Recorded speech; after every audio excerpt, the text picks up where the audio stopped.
All right. Hi, this is a review for the Roddex bathroom faucet. Comes with these nice instructions.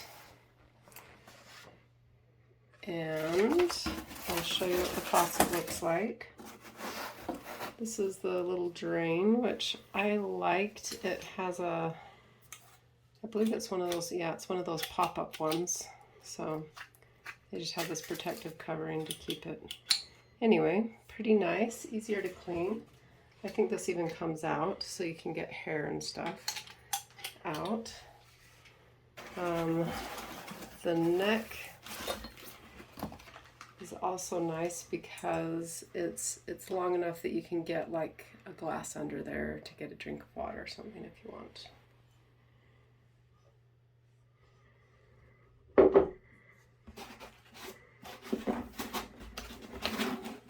And then we've got the handles, both the cold and the hot. And the reason I'm so excited about this is harder to find, but these are not the pressurized ones. These are the ones you actually screw on, which I know is technically harder to put on, but I'd rather have something that doesn't leak. So I looked long and hard to find these, and I'm excited to have something that screws into place. So I'll show you what it looks like when I'm done.